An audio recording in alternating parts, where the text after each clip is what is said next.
Okay, I think we'll go ahead and start. I'm going to touch on the Declaration of Kids' Rights. Everybody who was here yesterday knows that I read through these. I'm not going to read them today, but they were all sent to you in the email for day one. So if you haven't read them yet, please go back to day one and make sure you read them.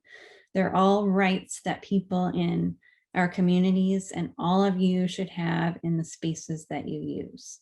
And it's important to keep them in mind as we're doing the activities this week.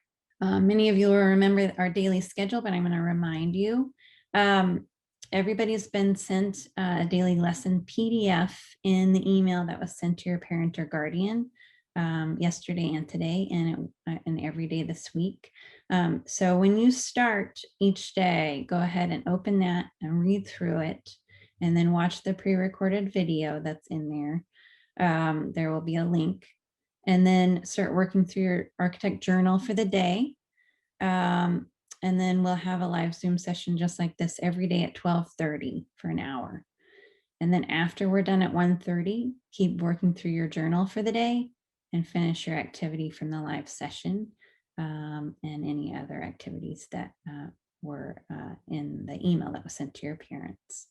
If you want to do more, there is a bonus challenge every day. So you can do a little more if you want. And many of you will remember Sina. She was in the video yesterday, and then she was at our live session yesterday. She is back again, which is great. And she's going to talk a little more about the activity you'll be doing in your breakout groups. All right. Hi, everybody. I'm happy to be back introducing this next activity for day 2. And I can't wait to see your masks and the work from this morning at some point, at the latest this Friday, when we're all going to share the work that we're going to make during the week. So we are going to use our journals again today. Don't worry if you don't have it handy. You can use any piece of paper. And then we're also going to use markers, crayons, colored pencils. If you do have your journal handy, we are going to use page 16. So go ahead and flip to that page if you have your journals with you. So yesterday we talked a lot about clients and what their needs are and how architects can ask questions to find out more about our clients. And it's also really important that we understand who we are as architects and how our own experiences might shape the way that we experience space and the building, and how that might be very different or similar to how others experience space. So today we are going to do an activity called Me as a Building, in which we are all going to think about what we might look like if we were a building, based on our character traits, based on things we like to do. And that's different, right, from thinking about what a building would look like if we designed it for ourselves. We are going to do a 2-dimensional drawing or a collage, if you like working with cut paper, that's up to you, of what we think we might look like as a building. So we are going to ask ourselves questions like, if I had a roof, what would my roof look like? Is it flat? Is it silly looking? Does it have skylights? Do I even have a roof? Maybe I don't. If I had windows, what would my windows look like? If I had a door, what would my door look like? Things like that. But first, we are actually going to look through some images of architecture from around the world. And we're doing that so that we can get a good sense of how either very different or how surprisingly similar roofs and walls and doors and windows can be when you look at buildings from around the world. It all depends on where they are and what their purpose is. We'll also look at examples of things that shape architecture that we can't necessarily touch, things like color and smell and movement and sound that are very important to how we experience space. So things like, you could ask yourself, if I were a building, what color would I be? Would it be a rainbow color? Would it be yellow? Would it be dark? Would I be all white? Would I be polka dot, patterned? If I, as a building, made a sound, what would it be? Would I be quiet? Would I be super loud? Would it be rhythmic? Would there be a melody? So that's what we're going to get into today. So remember, we're going to look specifically at roofs and floors and windows and doors and walls. Those are kind of the 5 common elements that a lot of buildings do share in common. So we're going to start right here in the Pacific Northwest. And some of you might have looked at structures like that in school, right? This is a Native American plank house. And so this has a slanted roof, and we know that that is good at shedding rain.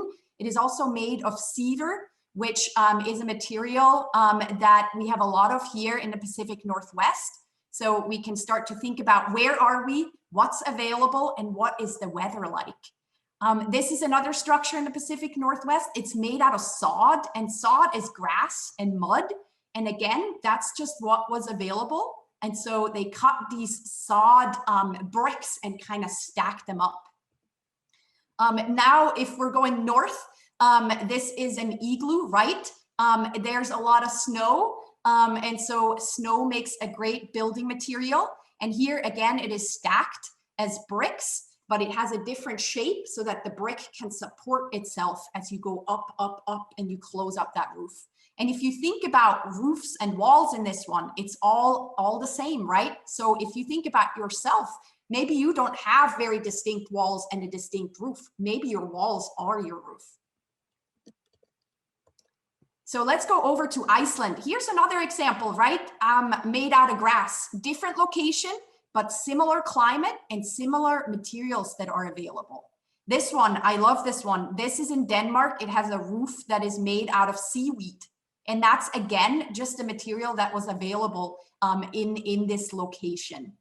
This one is in Finland, and I put this one in here because it's a temporary structure, right? Not all buildings are built to last a very long time. This one has to be light because it needs to be packed up. So you can see the kind of tent structure, and then it has to hide for protection. And then the next one is a very similar shape. So you're starting to see similarities, but a very different material. These are stacked rocks, and this would take a long time to take down, right? So different functions, different purposes, but similar shapes. This one, we're going home, at least for me, right? If you remember, I'm from Switzerland. So this is a Swiss stable, and it always reminds me of a layer cake. It has kind of 3 distinct layers. The bottom is where the animals live. The second layer is where the people live. And then up top is storage. So here's the actual photograph, and you can see it. It's kind of up on stilts to prevent critters from going in there. So it's kind of lifted up for protection. These are called beehive houses because they're kind of the shape of a bee house. But if you look at them, they don't have a lot of windows, right? And that's because it can get quite hot in this climate. And so thick walls and fewer windows help protect against the heat. But you can see there are small openings in the roof, and that's because they might have a fire in here, and that helps the smoke escape through these small holes in the roof. And then there's a larger opening right there in the center. And then this is a structure that looks similar, uses similar material, but it's a lot bigger. This is actually a mosque in Mali, and it is made from compacted mud. What's special about this one too, it's the same material, but it has these murals on them. So you can see same material, but this one is a bit different because somebody else lives in this structure. This one is in Iraq, and it's made out of reeds that are kind of bundled up, and that's the material that they had available. And this one I love, and especially if you think about walls, this is looking at windows, and you can't see in at all. But if you are on the inside, you can actually see out. So walls don't always have to be solid or a window, they can be in between, which is kind of cool. And then this one is in Iran, and again, it's the beehive shape. And this one actually is really cool. It's an ice storage. So underneath it is a big giant hole where they store ice. So this one doesn't have any windows. We want to keep the sun out. All right, just a few more examples. This one is in India. This one is in Malaysia where it rains a lot. So it's built up on stilts so that when it does flood, when a river nearby floods, it just flows underneath and it doesn't destroy the structure. This one I put in here because I love this roof. I don't really know why it's shaped this way. And in my class, when I showed these images before, we called this the Dr. Seuss roof. And I think it's kind of awesome. And then this is a bridge, which is actually made out of living roots, which is, it takes like 25 years to grow a structure like that. So things take time, right? So time factors in here as well. And then these buildings are in Japan, and they remind me of the structures in Switzerland, right? And here's the same structure in the wintertime. Back in the United States, and look, it looks very similar to a structure we looked at that's in Ghana, and that's because the climate's similar and we have similar materials available. So you can see there are similarities and there are differences. So there's tons of different roofs, tons of different walls, tons of different windows. I want to show you a few more things that you can't touch but are a super important part of architecture. Light, right? Daylight, shadows. What if there's no light at all? Light can also mean warmth. I love cats, so I put that in here. Movement, right? We can swing, we can create movement. There's wind. Color can be movement. Sometimes things look like they move, but they don't actually, but it makes us curious. Sound, the rain falling on these bells, making sounds. What if there's no sound at all? This is a piano in a room that is full of felt that takes all the sound out of it.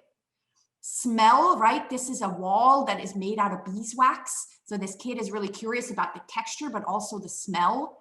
These walls are made out of chocolate, which I think is pretty cool, but somebody else might kind of react differently, right? If they don't like chocolate or the sweet smell of chocolate. Color, right? Fields of color, blue, yellows. Maybe it's all white. Maybe there is no color. All right, so this is what we're going to work on today, and we're going to break out into our breakout groups pretty soon. So with your design professional, you are going to go through these items, and you are going to try to answer why your roof looks a certain way. So I'm just going to read a few examples here. So this is a student who answered, well, if I were a building, I would have a Dr. Seuss roof because I'm kind of silly. And she answered, I think this was Amelia, yes, if I had a door, it wouldn't be a regular door, it would be a hatch because I'm kind of sneaky and secretive. So that's what we're after, right? And then you're also going to say, what would my color be, for example? Well, this student said, well, my color would be not just one color, it would be a rainbow color because I love the sun. My movement will be wind because I am cool. So here are some examples of the artwork that the students made in this class, and they used clay. We're not going to use clay. We are going to use paper, markers, pens, but we are also going to look at our building, or really ourselves, from the side, kind of like Google Street View. It's what we call an elevation view. Right? So in your small groups, you are going to first answer some of those questions. What would my roof be, my walls, my windows, my light, my color, and then you're going to start drawing.